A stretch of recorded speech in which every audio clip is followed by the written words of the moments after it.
Y'all, There you y'all can hear me, go. right?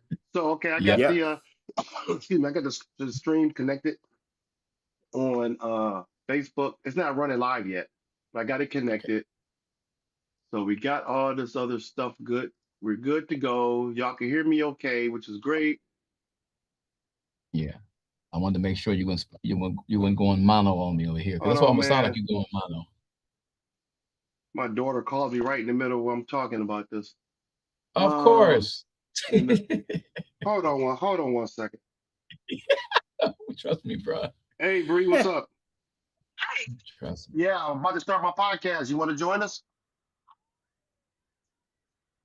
Huh?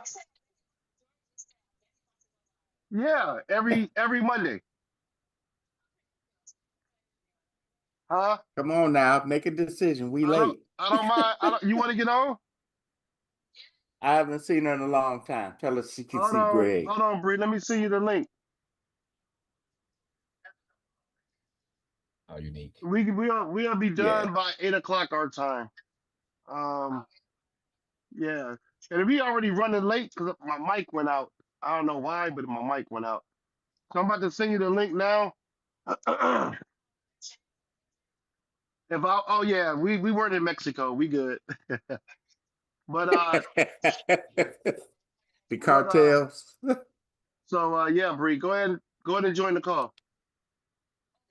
Okay. Bye. I got 4 of those, bro. Yeah. Yeah, she So called right, I and got 4 her plus. husband told her he's probably about to go live. I got 4 of them. Yeah. Trust me. I just do like this. I go, okay, whatever. So Just hopefully she joins now so we can get going. I got her window set up Okay. here so she can come I in. see. You So dropped her right on in. yeah.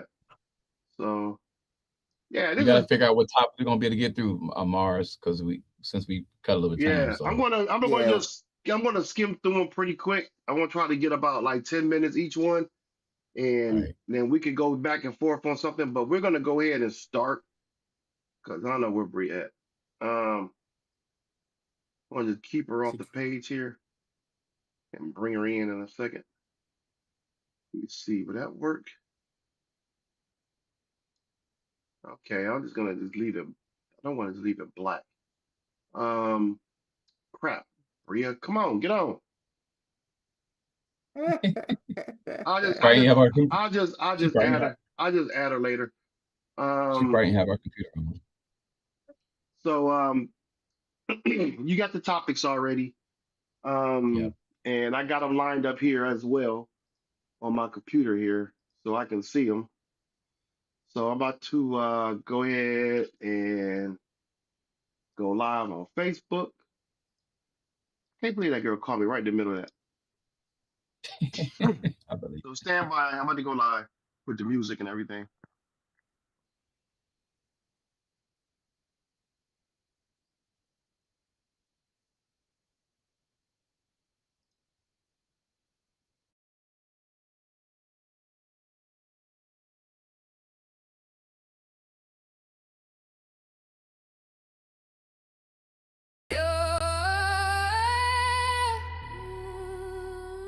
Yo. GGP already? Welcome to the space where the truth gets spoken. Trap snares popping, hands up, energy open. Where the chains get broken and the culture stays golden. We move with grit, say grit. Grit. We rise with grace, say grits. We push for progress. Progress. Progress. Progress. No justice. No sleep. Snare snapping, keep that bounce alive. Unapologetic, black, unfiltered, unshaken. We the future in motion, history in the middle, mission's complete. Turn it up, let it hit, let it rise in your chest. This is power, this is purpose, yo, we won't rest. So lean in, tune up, let your spirit digest. This is grit, grace, and progress. Progress, progress, progress. Yeah, feel that, hold that, let it settle in your soul. Grace, power in the place. Grace and progress, say it.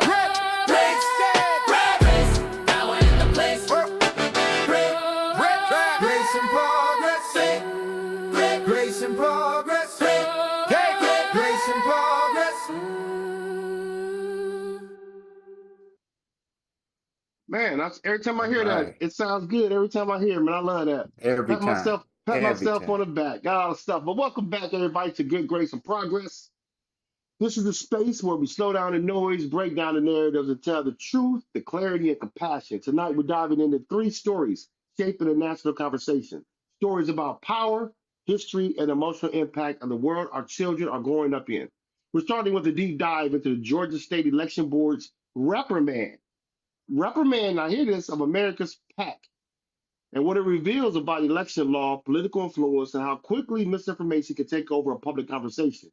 Then we're going to look into the town in Idaho that voted for the removal of the Juneteenth as a removal of Juneteenth as an official holiday, while cities like Philadelphia continue to honor what what Philadelphia continues to honor. What does that contrast say about who gets to define American history? And finally, we're talking about something that hits home for every parent and community leader. How vicarious racism, the racism our children witness online, is shaping the mental and emotional well-being. So let's get into it, guys. First, I want to ask you, how y'all weekend go? Y'all doing all right? Doing good. Doing Yeah. good. Yep. Glad to hear that. Glad to hear that. Yeah. So, first thing here is this this issue with so we heard for the longest that the 2020 elections was rigged, right? We heard that over and over, the stolen election, the radical left stole the election. They went and dog got them 2 black women down in Georgia. They ended up suing what's that dude from New York? Trump's attorney. I can't even think of his name right now. The old mayor, Giuliani Giuliani. That's how much I was can't not stand him. I broke. couldn't remember his name. But He's yeah, totally broke. yeah. So, he was blaming him and all this stuff and all this stuff. And then we come to find out that dang old Elon Musk had his hands in the pot. So it's nothing, it's not a major crime or anything. It's like more of an interference, an issue where they were sending out ballots, absentee ballots that were pre-filled already with the voters' So information. why is that a surprise? Oh no, who's surprised? Why? We knew this, right? We But called it. we knew it at the time that it was happening Exactly. because nobody pays attention to the fact that when liars lie, Yeah, they tell on themselves with their lies. they did. What didn't he say? They Well, accuse you of doing what they doing. So, yeah, trying to rig the 2020 election, we knew they was trying to rig it. You was trying to rig it, but you want to make it like something we did. We didn't need to rig right, it. We had the numbers. right. And so we see what's happening. So it's actually how they're saying it, so the Georgia State Election Board voted to issue a formal reprimand of America PAC. That's a political action committee connected to Elon Musk for sending out a pre-filled absentee ballot applications during the 2024 election cycle. So that wasn't even 2020. That was the recent one. That's what against Harris. So here's why this matters. Georgia law, specifically 21-381, makes it illegal for any organization to send voter absentee ballot applications that already have personal information filled in. That rule exists to prevent confusion and protects voter privacy and keep election officers from being overwhelmed with inaccurate or duplicate requests. But counties like Whitfield and Cherokee reported receiving stacks of these pre-filled applications that didn't match their record. Lost you, Morris. Lost you. You lost me? You don't hear me no more? No, you go ahead. Go ahead. Yeah. Go ahead. So You back. let me get this up here. She just joined. So let me bring her in right quick. Investigation ultimately. So tonight we're going to break down what that reprimand actually means and why the statute exists and how these kind of missteps can twist the plot of narratives long before the facts understood. So you were saying before, Greg, that we already knew this, and you was gonna say something. Go ahead, EB. So I think there's a big deal, right? Oh, it's big. So here's the issue. Even if, let's just say, for instance, somebody voted for Biden and didn't have an ID. Okay, right. So you look at that and you say, okay, that's bad. Let's just say, let's give him his argument. Okay, one of them, and then the other one go and put other people's names on a ballot and mail it to them. Right.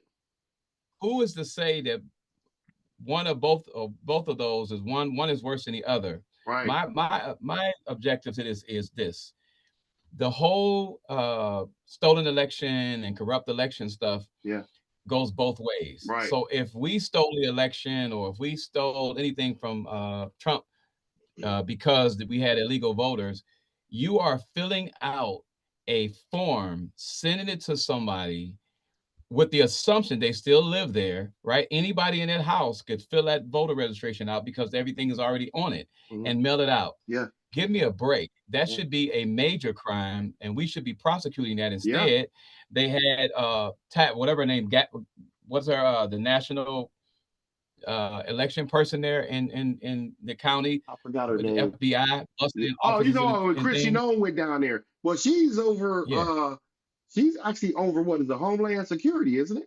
She was down there. Yeah. I'm like, why she in here? They don't see it ain't about violating laws. It's about, we want to steal and we don't want y'all to steal. That's this whole thing is about, right? Again, he should be Elon Musk should be prosecuted. This ain't the first time he's done that. I mean, he's got lawsuits pending in other states because he promised to pay voters. They're suing him for $5 million. Right. Because he didn't pay them for their vote like he promised he would. So this is typical Elon Musk. Oh yeah, definitely. But the thing about it, this actual thing he did is not considered a major crime, which is crazy. They're doing exactly what they blame the Democrats are doing. That's right. You got to laugh at this stuff, man. If we were watching this on a TV, we would think this is like, that'll never happen, right? This would be funny to us, but now we actually look at reality. It's just, it's crazy. So we look at it like, well, what do we do next? You know what I'm saying? Like, really, what do we do next? Because this ultimately has changed. You know, these last two presidential elections changed how we're going to do elections. It's going to change it. But I got a video that talks a little bit more about this. I'm going to bring this up and let y'all take a listen to this. Case on the agenda is SEB 2024-151 multi-county pre-filled AB applications, November 2024. The Secretary of State's office initiated an investigation on October 7th, 2024, after receiving complaints from several counties alleging that the organization America PAC, a political campaign, sent partially pre-filled absentee ballot applications to register voters in Chattooga, Cherokee, Coweta, Floyd, and Whitfield counties after the passage of a law that had made such activity unlawful. Mr. Chair, I think that there is evidence to suggest that America PAC is in violation of 21-2-381 when they sent to an elector pre-filled absentee ballot applications in November of 2024, and evidence to suggest that America PAC is in violation of 21-2-381 when they failed to display in a conspicuous location the statutory language. This is not an official government publication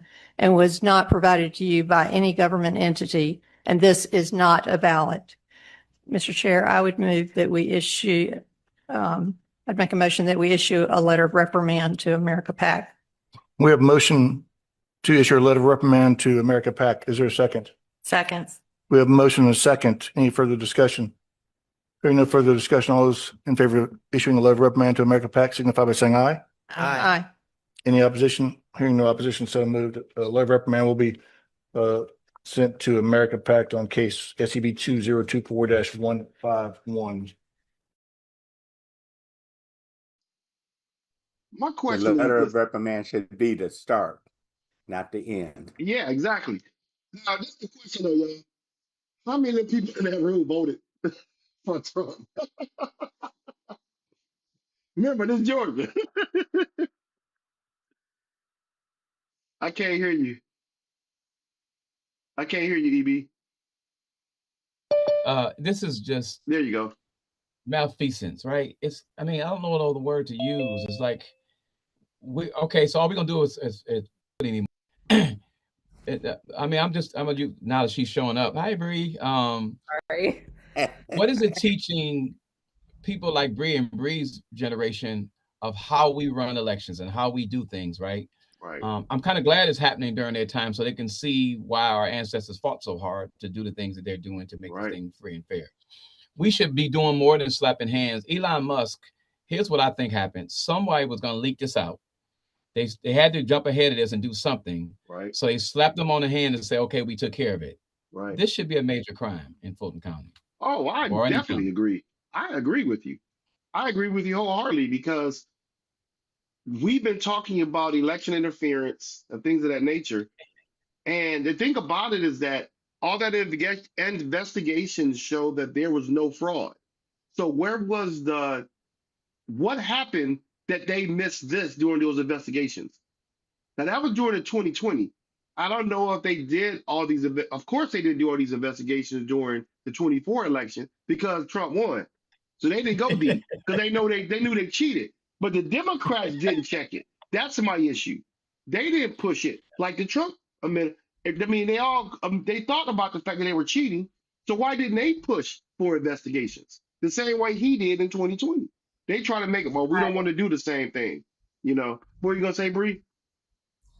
I've had this conversation a few times, and I believe there was not a push for it, even though Trump flipped up several times and said that Elon knew a lot about the voting machines and that, he helped them win. Yeah. But I think the big issue is that we said for 2020 that there was, no election fraud. There was nothing like that happening, and so we can't turn around with the Trump election in 2024 and then, without any proof, say that this was election fraud. Right. So I think in order to make a big fuss about it, or in order to even, make the claim and investigate it, there had to be some hardcore evidence, not just Trump openly admitting it. There needed to be a paper trail. And I'm sure if we investigated it, if the Democrats investigated, they would actually find it, because we know that Trump is not very good at covering his tracks. But I think it's just the whole, we really claimed the security of our elections. Like, we really stood strong on that when Trump accused the Democrats of stealing the election in 2020, that we couldn't just turn around and claim that now our election process is faulty, because that kind of just undermines the entire system. Yeah, totally That's agree. what I believe. Yeah, totally agree. What I think, and we're seeing it happen in real time, that this reprimand is coming after they've confiscated those ballots in Georgia. Now you don't have any chain of custody for it. And so therefore they have their quote unquote plausible deniability because you can't prove it. And everybody thinking that Dems and Republicans is the issue. It's about dismantling the system of government so that it doesn't work like it's supposed to. And so they break every chain that they can and tearing down every guardrail. So it doesn't matter if there's a D or an R in front of your name, the system don't work. Right. That's actually a good point, Greg. And that actually that's a larger point, because one thing that Donald Trump wants to be known for, no matter how much we criticize him, is of dismantling the system. Right? He wants to be known as a person that does that. He doesn't mind people talking about him dismantling the system, because in his eyes, the fair system we have will never vote him as president. Right? Never. He don't even know what he's saying. Right? He by initially saying that the whole thing is rigged, he just verified what we all know is there's no reasonable person could ever elect you president if it was all done the right way. Right? So he's dismantling things on purpose. So I think Greg's point is actually well taken. Yeah. No, I totally agree. And, the thing that makes this really more hilarious is that Trump's DOJ was the one to go in to do the investigation for fraud against the Democrats and found their own fraud. That's what you can't make up. You can't make this up. You can't make that up. So I mean, Bill Barr had his chance and he went in there, and it's like Oh, let me wait for my chance to get off the ship. As soon as he got Right. it, he was gone. He was gone, yeah.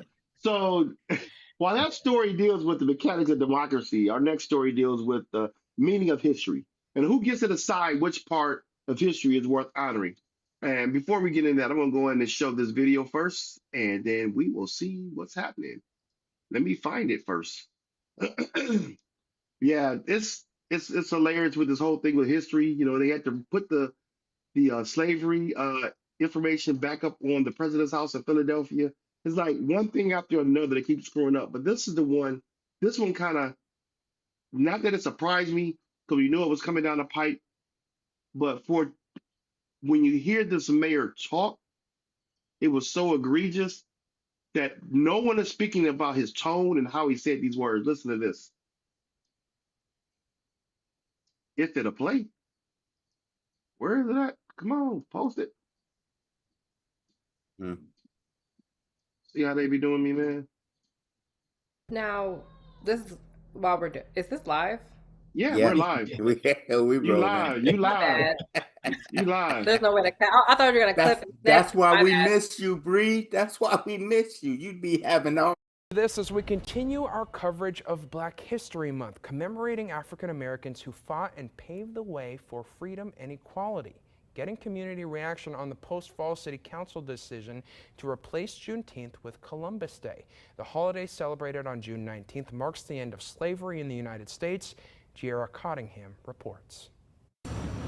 I spoke to multiple people who say they didn't know about the holiday at all, while others say the replacement of Juneteenth is disheartening. Others adding holidays in general are frustrating as they close the stock market. Considering Juneteenth is a holiday to celebrate the freedom of African Americans. For perspective, let's take a look at demographics in the city of Post Falls. This graph shows the city has a majority white population with roughly 87%. People who are 2 or more races falling right behind at 10%.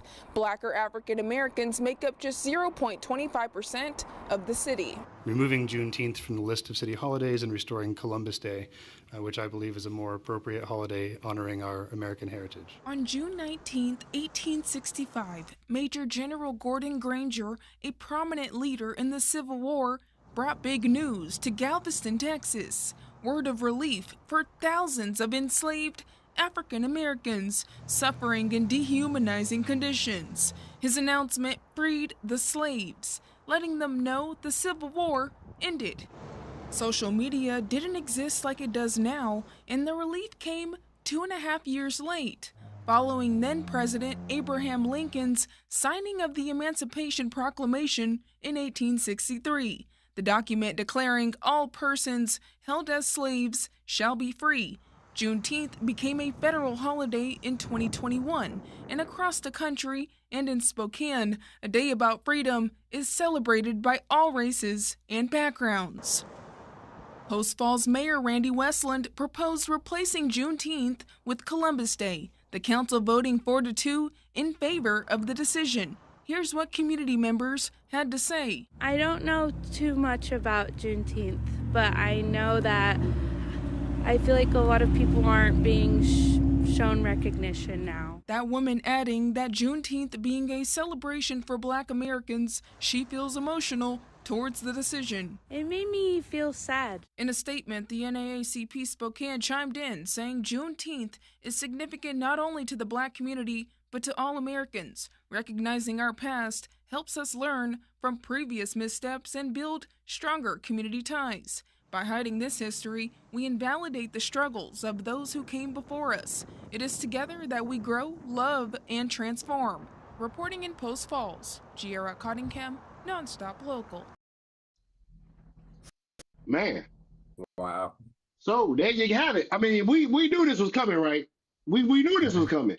But Absolutely. but I could not believe, if you got to see the full video of that town hall where the mayor was talking. I'm not sure if it was a town hall, what it was, but the mayor said, the way he said it was so cold. He said, we're going to replace with Columbus Day because that's more of an American heritage. And he said, we just found out about Juneteenth 5 years ago.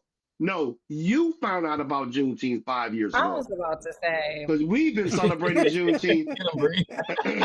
You know? So Go ahead. I know y'all got What- something on this. what's more offensive? It was What's more more offensive? Sorry, appropriate is go the ahead. part that got me. Yeah, right. Yeah, Exactly. Bree, you're right, because to her point, it's more offensive to replace it with a murderer, a rapist, and a guy who completely destroyed the indigenous people. There's one study that said so many indigenous people died, the ecosystem in the country changed. Yeah. Right? Mm-hmm. That's because of Christopher Columbus and his brothers and Yeah. his family and what they did. That's who are you replacing Juneteenth with? That's what makes this more offensive. Yeah. And then not only that, we've had people here already before Columbus got here. What did he discover? Nothing. So we Africans know had about, already traveled we through know South about, America, Mexico, and North America. we And I know want to about know what that has to do backlash. with American history. What was that? I want to know what Christopher Columbus discovering this piece of land. He didn't really discover it. People Yeah. were already here. He thought it was India. It is clearly not. Yeah. But I want to know what that has to do with American history, like the United States. Because he thought he discovered the Americas. Yeah. Right. But Okay, that is the United States of right. America is just a section Yeah. of the Americas. Yeah. But Right. of course, Central America and South America, Mexico, you know, Canada. so So why the would arrogance of whiteness is Yeah. manifest destiny. I want it, it should be mine. Right? Yeah. Mm-hmm. Okay. That So shows that that there's explains itself. See, Idaho got this because of a backlash. Yeah. Did y'all know that there was a black man running for lieutenant governor in Idaho? I did not know that. Yes. He's from Cleveland, Ohio. Really? Yes. Wow. He I didn't attended know our that. church. Wow. Eric Myricks. Yep. Oh man, I did not know that. I'm about to look it up now. I did not know that. Yeah. Man. So what Bree said and what Greg said together, those points, this is Trump is allowing them to feel like they can take back. Yeah. Right? They've always felt this way. Yeah. And he was just a reason, or let's just say he was a way for them to do it and make it sound legit. Now, those people who want to give people a pass will say, oh, they're not really racist. They just care about American history. And to Bree's point, this has nothing to do with United States history. Let's say it like it is. Let's just act like literally nothing. Let's take American history and act like the Americas didn't exist. Let's say it has nothing to do with the United States of American history. Right. At all. Exactly. It was before United So States. that's the part that irritates States me. came. Thank you. That is my point, is that it has absolutely nothing to do with the United States of our union. We're talking about our union, okay? The United States. We are not, that has nothing to do with the United States, which was founded in 1765? What was it? 1776. See, I'm glad. 1776? I'm sorry, 1865, liberation of us. Sorry, y'all. My bad. Yeah. But I guess my biggest issue too with that is Juneteenth is actually a testament of liberation in the United States. Yes. It's our liberation for Black people. Mm-hmm. That is when we were declared free in the United States. And that's American right? history. I mean, And let's be honest though, not really, but you know, but you know what I mean? But Bree, we're not supposed to have anything. Well, we're that's not my supposed point. to have anything. We are the thing. That's not my point though. But that's their point. That's why you can't make sense out of nonsense. Yeah. And they will choose nonsense because they'd rather have their children disassociated with humanity. Yeah. And do the most outrageous things than to care about simple things like truth and honesty. Yeah. My grandmother would not let me disrespect a white man just because disrespecting an adult was wrong. Right. It didn't have anything to do with the white man. It was you don't disrespect the elders. Yeah. So when they accuse me of being disrespectful, my dad told them that could never be Greg. Greg was not raised to do that. So we have moral honesty that is missing in so many areas, and the people that are in charge now have no guardrails at all. Totally agree. I want to give a shout out to Monique Nordine out of Canada. Yeah. She had a couple of comments here, and she was like, she's been on it. She's like, anyways, thanks to Trump and his nastiness and tariffs and such, Canadians have never been so unified. We are all in agreement. For the first time in her life. Yeah. She also says another thing. I'm hearing by commentators is that Trump, Putin, and Netanyahu, where is it at, and other leaders as well want to have never-ending wars that can't be won. This is their strategy to keep scrutiny off of them from their bad business and their crimes. Man, she's been on it. Yeah. Then she comes back to Columbus landed in the Bahamas. What on earth does it have to do with the United States anyways? Then that's she comes back. And listen, that's straight history right there. I mean, she's going on. History right there, she went in. She going in. It also seems to me that Trump people are trying to create as much confusion as possible so people don't even know where to start to unravel the business. And that's what stuff like this is doing. For him to say this is appropriate for American history, and Columbus, when he arrived in these areas of the Western Hemisphere, we didn't have a United States. But Juneteenth was established. We weren't even thinking of the United States. That wasn't even a thought. The people who started the revolution were not even thought of yet. They were not even there. They were not even. Right. So, but I'm saying but Juneteenth was established while we had the United States. That's my point. Yeah, and that's my point. And it's so broad there that this is where confusion happens when you're trying to teach history to younger people, or what's being taught in schools and what's not.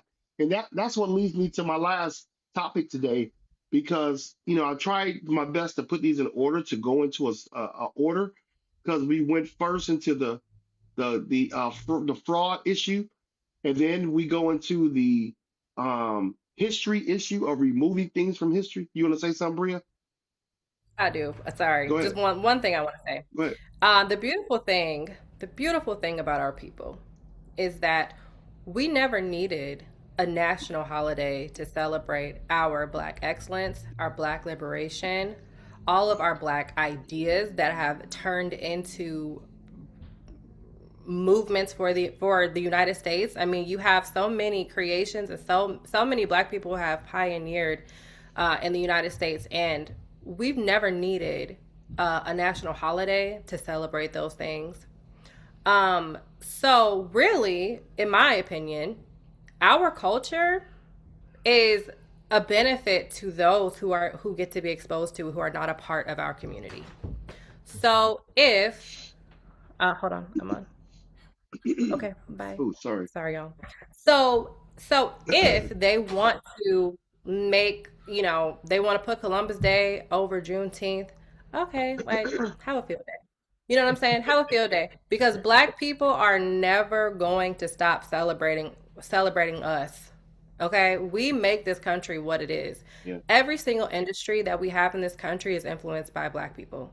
Yeah. Anything entertaining in this country is influenced by Black people, is influenced by people of color.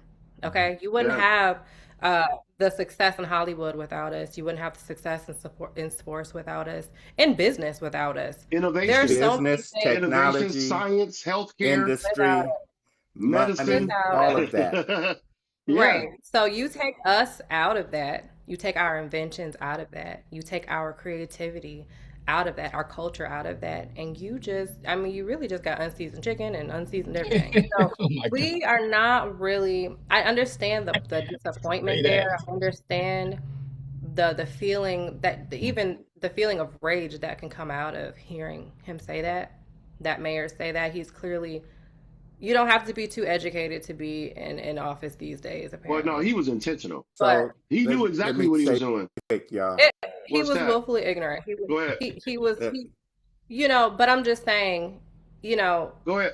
I don't, with that, we just need to remember the base that Black people in this country, we've never had a problem with celebrating ourselves. We've No. always had it within our community. Yeah. On that point, Bree, I have to attend to my father, who's Okay. bedridden, been there 3 years. So I'm going to bow out of this conversation. Okay. Enjoy the night. I'm glad that everybody who tuned in, especially Monique Nordine in Canada, Yeah. come back and join us again. You know, we speak truth to power. We speak from our heart. And Black people's superpower is community. Mm-hmm. It's community. Wherever we show up, in whatever space, like it says, the room is incomplete until I'm there. So peace, y'all. I'm Okay, out. we'll talk to you later. But Right. Just think- so Bree was right on point. Let me just say that. No, she was. That was and that's something we should always emphasize on the show. And what she's saying is, and I agree, thank you for that statement, is we're resilient anyway. They don't understand the things that they are doing. We're kind of used to that. And we knew when they give us something, we always go like this, let's enjoy it while it lasts, because we kind of feel what's going to happen next. Right. And so we built up this wall within us that says we're going to have to continue to celebrate us. That's why there ain't no party like a Black party, right? If you go to a Black concert, you know you had a Black concert. You know it, right? Because we have learned to party even on the things that make most people depressed. That's why we had the best We cookouts, can party right? at a funeral. That's why we had the best cookouts. That's right. But but on that point though, Greg, what you EB, what you were saying, you made a good point. You said when they give us something, we enjoy it while it lasts because they're going to take it away. That comes to the emotional trauma that comes with what we dealt with over all the years that we've been part of this country. And this is what makes this next topic so touching. And if we can get like 5 minutes of this in, it would be great. So while the adults are debating about this history and what to honor, our children are watching and they're absorbing far more than we realize. And so the next segment is how vicarious racism impacts our children through social media. As our final segment, we're talking about something that hits close to home for every parent, mentor, and community leader: vicarious racism. Our children are absorbing racism not just through personal experiences, but through what they see online: viral videos, hateful comments, political fights, traumatic news cycles. Even when racism isn't directed at them personally, witnessing it can shape their self-esteem, their worldview, their sense of safety and emotional development. So tonight we want to break down some of that.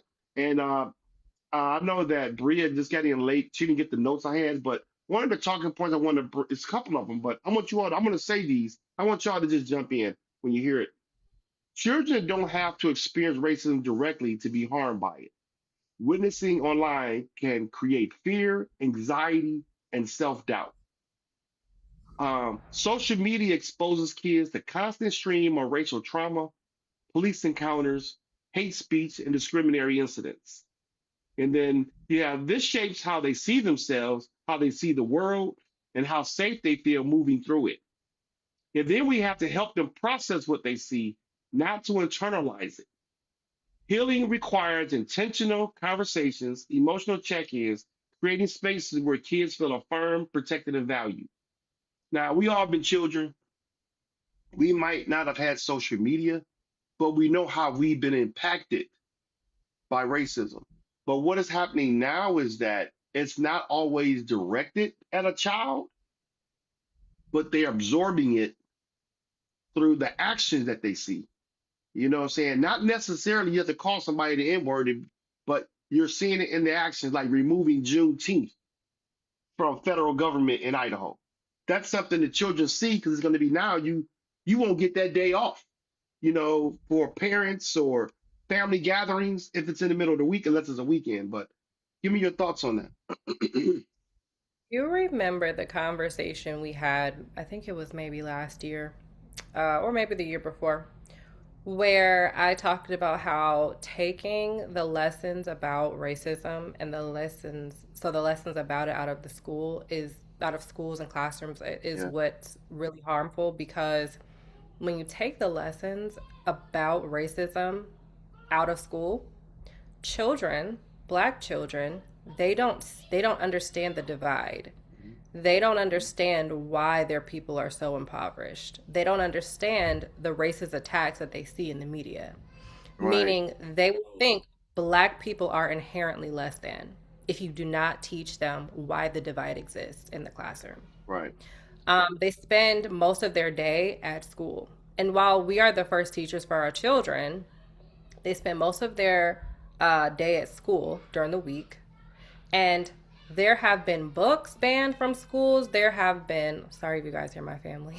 There have been books banned from schools. The curriculum has changed to where teachers are not even allowed to talk about sensitive race subjects. They're not allowed to talk about discrimination. There are even some lessons about Martin Luther King that are taken out of the classroom. Malcolm X is no longer allowed to be mentioned in the classroom.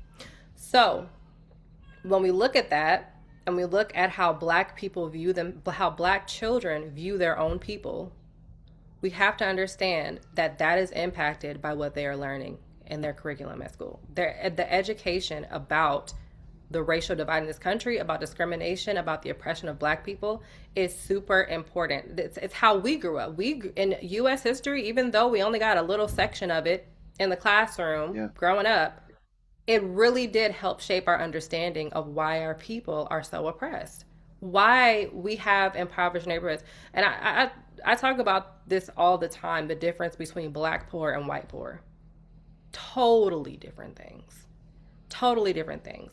You are seeing a people that has been oppressed by their own government, that we're trying to get out from under that oppression, but we keep getting knocked back every time. It's not because we are inherently poor or we're inherently less than or not as intelligent. It is because we have a system that's been designed to keep us down. That's been designed to keep us right under that glass ceiling. There's no way to break it. Not that there's no way to break it now. We're seeing a lot of advancements, but because it's shifting from black people to a different demographic, kind of, sort of. Yeah. But that's another conversation. But anyway, all that to say, our children, their understanding of the racial divide in this country, it really does start in the classroom. We're our kids' first teachers, but the education really does matter. Yeah. Are you go ahead, EB. In 1968, LBJ and the Kerner Commission had a study they did to find out why there was societal issues and unrest. And one of the things that he came up with was that the number one reason for unrest is white racism, right? He said we're headed toward two Americas, one where black people live and the other where white people live, right? That's where we're at. That's where we're at, right? And Bree, thank you for being on the show with us. You bring us some interesting points. And one of the things I want to say, commend your generation, is I got to slightly disagree with you. This is the most resilient generation that I have ever seen. There are things that used to affect me that I see them and they blow it off like it's nothing, because to them, they're like, it ain't got nothing to do with me, right? So if you call one of us an N-word, we might go in your mouth and pull your teeth out, right? But we won't. We'll just walk away and say, well, I want to go to jail. But if you call a 25-year-old that word, you better run. So they send a message with their body language, not today, not me. And I think that what that does to the group that's watching is say, their parents took it, but they're not going to take it. So we better be careful. And so they start practicing holding back a little bit. I think that part of the problem in this country with the racism is us, our generation. We took it so long and we just happy to be happy. We just happy to have a bank account and happy to have a home and happy to have a job. Where our generation, they will quit a job making 6 figures in a heartbeat because of something simple, right? They're no longer bound by the things we thought was a great America.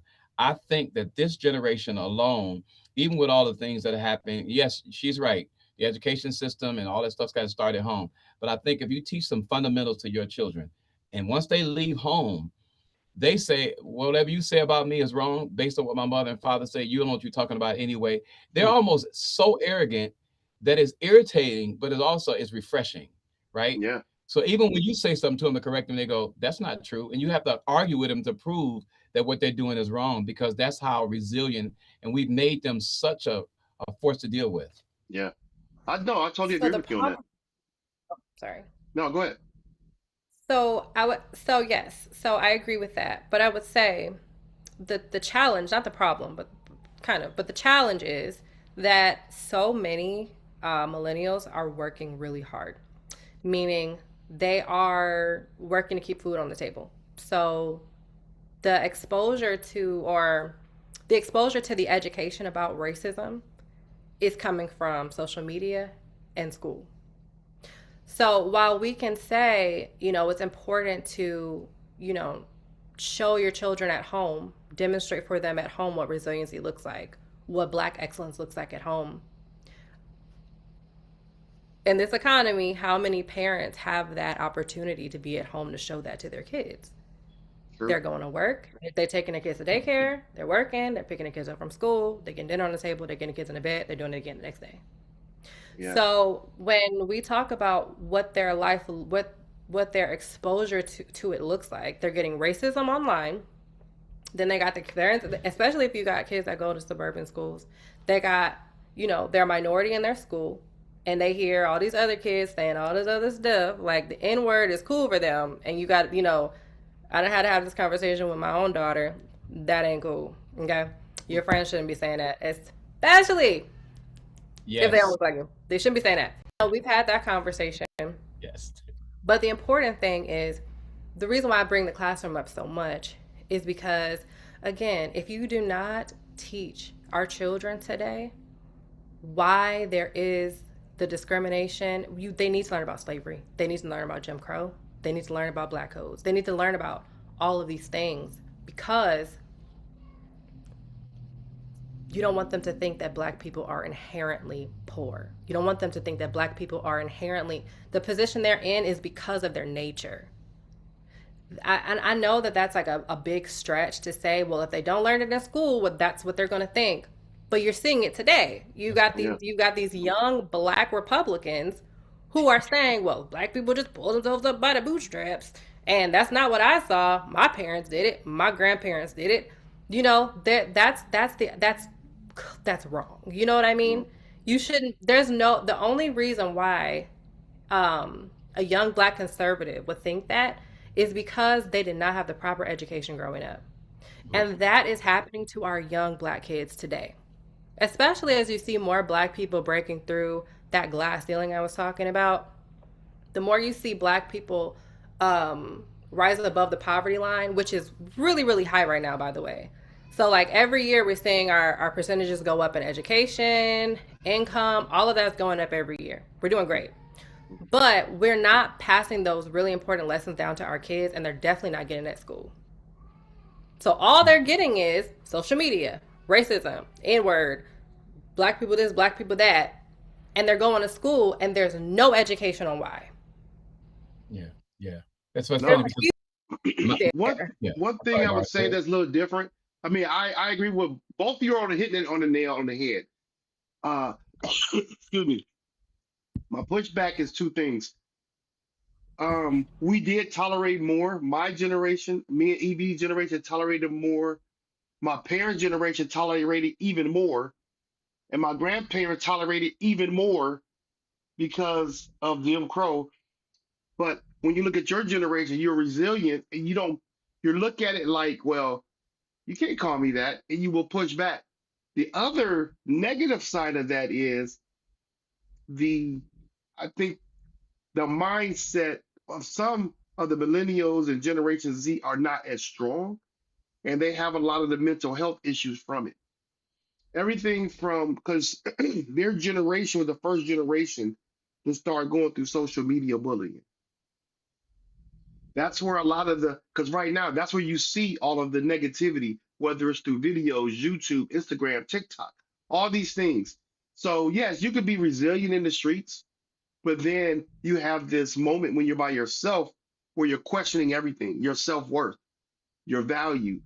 Are you good enough? Are you smart enough? We just had a football player. We don't know the details of it that played for the Vikings that just committed suicide. Was it like 20-something years old? He had injuries and all these things. But a lot of our young people are going through it where they don't have I'm glad we have mental health help and access to health now that we didn't have when we were younger. Not in the same capacity. It wasn't talked about. Now it is talked about. So when you come to what they call slave trauma syndrome, where some of these things that we've passed down through generations of hearing about what's going on, the movies we see, some of our younger people get caught in that moment of self-value. It's thing that Bria mentioned earlier when she was talking about it. They are resilient, they will push back, they will fight back. But then it's the quiet times where they're questioning themselves after all that's over. And Yeah, but I think, go ahead. yeah, Go ahead. I think also the benefit they have too is they're able to bridge the gap. I was reading some stuff. That Fred Hampton was bringing in some of the white people into the matter of fact. There's a party called the White Panther Party now because of that, right? Right. What? It's white, and they're actually fighting racism, right? Yeah. And one of the reasons why is because in one of his last speeches, he was talking about, and they agreed that, man, this guy is speaking on the same values that we have about poverty. So one of the strengths that the young generation have, and I watched it, is they are able to grab other people that are not their culture and bring them over and fight. All you got to do is go look at some of the protests, right? Yeah. You look at the protests. It used to be you see the protests and you see a bunch of black people out there. Now it's almost comical that you see a video camera go around and it pans and you have to go through the whole search to find a black person. You're like, wait, is it what kind of speech is this? And I remember going to a black rally I was invited to, and I had to go all the way to the bottom and step to the back of the room to find a black face at a black person's rally. This was odd to me. But when I was growing up, that wasn't as common as it is now. And I'm not saying that that's going to be the solve, but that's where the mindset starts changing, because it's hard to ignore your son who comes on and say, hey, Dad, why do you agree with Juneteenth being taken away? I just want you to, and white kids are bolder than our kids. I want to know, you got to give me an answer today. I don't want to answer tomorrow. And they'll just keep probing them. And that's where the mindset's going to start changing, because they are able to cross over. And we had a hard time doing that. You're absolutely right about that. Fred Hampton, I mean, the whole thing with the Black Panther Party, that was why they were considered a dangerous threat, because they were the group that brought unity amongst all different ethnic backgrounds. If you look at the George Floyd protests, what did you see? Multiple ethnic people together. They couldn't stand that. And now you look at the Minnesota riot. We stepped back, and you still got multiple races out without us being involved that are what is that? Breeze pushing back. I don't know about that one. Why? What do you mean? What do you mean? I don't know about that one. No, hear what I'm saying. Oh. The reason they didn't want the protest because many groups of people, including white people, were involved in the protest. That's not what our government wants to see. They don't want to see any unity among protesters. No, but I wouldn't put that with Black Panther. Like, I wouldn't necessarily put that with influence from the Black Panthers. No, I didn't say it was influence. I said just like. Is that not what you were getting? Is that not what you're implying? No, what I'm saying is that whenever you see a group of people, ethnic backgrounds coming together to fight against the government, it's a threat, is what I'm saying. Yeah. If it was just us, it's not a threat, because they could just shoot us. If it's just Hispanics, that's why Fred was killed. Fred was killed because he started crossing over. That's why he was killed. He brought the Puerto Ricans, the Irish, all the people in the community together, and he was saying, look, we're all in the same boat together. And that's not, they don't want to see that. You were then a threat, because now he's opening the eyes of all the other people who thought they were somewhat safe. They're not safe. Now Minnesota is seeing they're not safe either. Yeah. They didn't even pull out of Minnesota till a white man got shot. That's when they really woke up. They're like, whoa, we can't. Well, yeah, I was gonna say that's one of the, actually, since we're talking about Minnesota, I was actually just talking to my mother-in-law about this, where I was saying, you've got a white man legally carrying his weapon, and he was shot by the police. And I was like, Very the nice. outrage is not coming from, I mean, when we think about reasonably, you like, okay, when we think about rational people, we knew that Renee Good, that she was murdered, right? Yeah. This is the rational mind of like an American that doesn't have white privilege, okay? Yeah. There was the outrage for her it was a lot of outrage for her, but it wasn't like the outrage for Alex Pretty because Yeah. Renee Good was a lesbian. Right. Mm-hmm. Exactly. So We Alex talked about Pretty, that. We talked about that on the show a couple of weeks ago.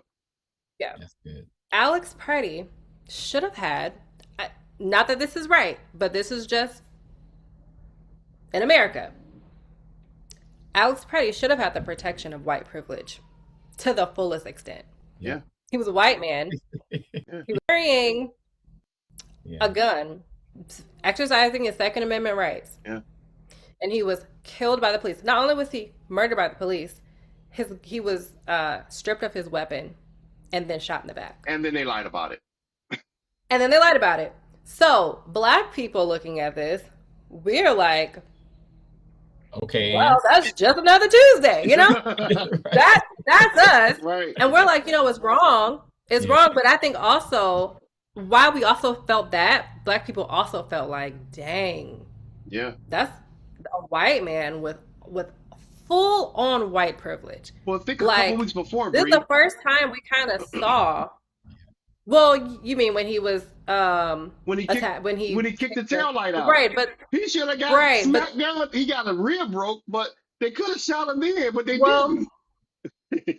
right. But I guess my point is when we saw that happen, along with the lie, along with the video footage. Yeah. Confirming it was a lie, then all of the CNN interviews where they're like, you're lying, Yeah. and they're trying to, spin it. All of that happened. I think that was a moment where we were like, wow, this is one of those moments where white privilege doesn't really apply. It And I doesn't. think that we've gotten to a moment where Republicans, and one, I never thought we'd get to this moment. I never thought we'd get to a moment where the Republicans are saying they don't agree with the Second Amendment. Right. These are things I've never seen before. Now Right. you're saying you don't agree with the Second Amendment. You can't have your legally holstered weapon at a protest. Since Well, when? Since when? Right. So That's going to this take away that's what's going to hurt the gun. This happened before. This is a repeat, right? When those Is it? Black nationals stood on the Black White House Panthers. No, they went to 40 years ago. After that, the gun privilege changed. That's just Sacramento the- Capitol. It's just yes. I'm sorry. I will have to look this up. I didn't know about that. Oh yeah, Yes, that's why they banned yeah. assault AR-15s and AK-47s, Right. any type of Because high Black power weapon. Panthers? Yeah, they Yeah. they marched in with their Second Amendment right, walked into the state capitol in Mhm. Sacramento, walked in normally with their weapons. They weren't firing, and then they left out. They went to a gas station around the corner. That's when they went and arrested them.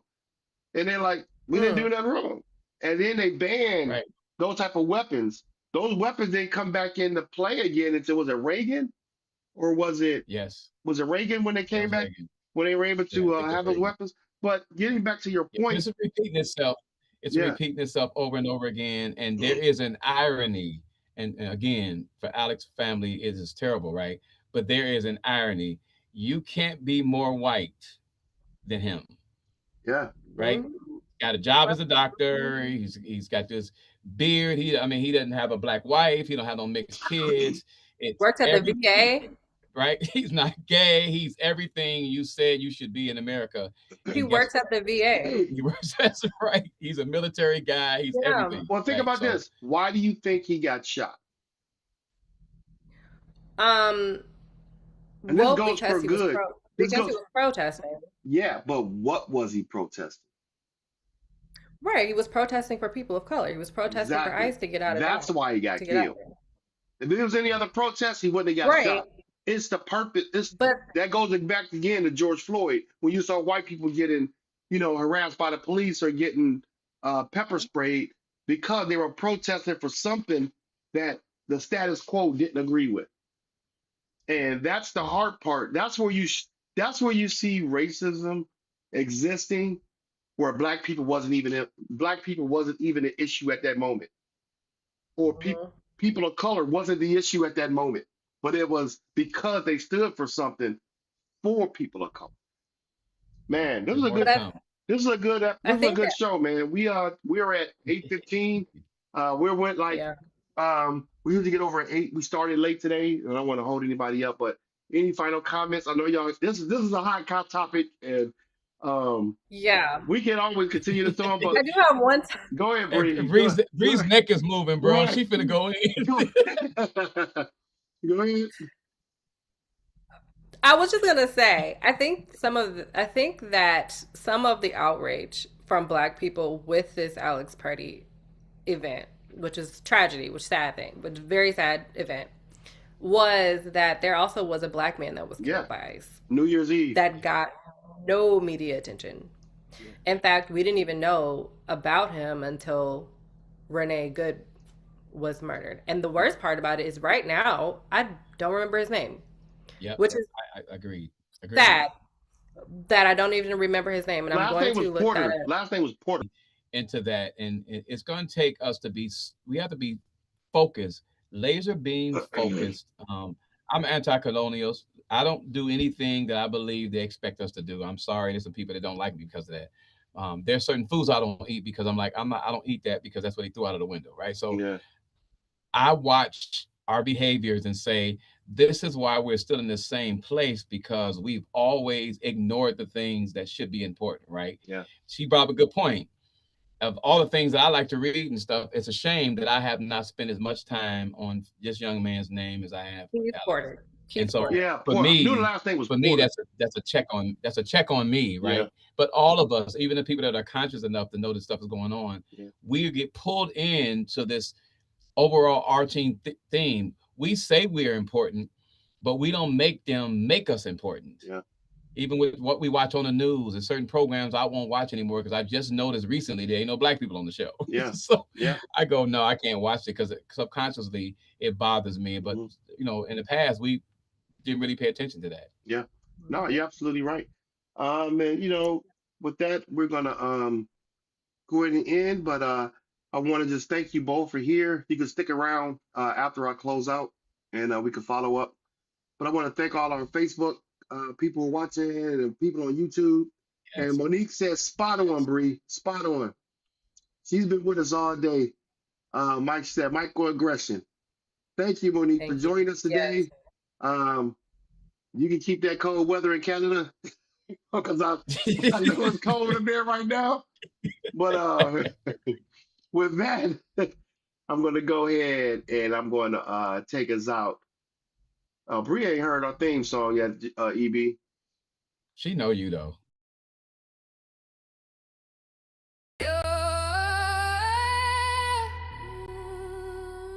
Yo. GGP, y'all ready? Yeah! Welcome to the space where the truth gets spoken. Hey. Trap snares popping, hands up, energy open. Hands where the chains get broken and the culture stays golden. We move with grit, say grit. Grit. We rise with grace, say grits. We push for progress. Progress. Progress. Progress. No justice. No sleep. Snare snapping. Keep that bounce alive. Ooh. Unapologetic Black, unfiltered, unshaken.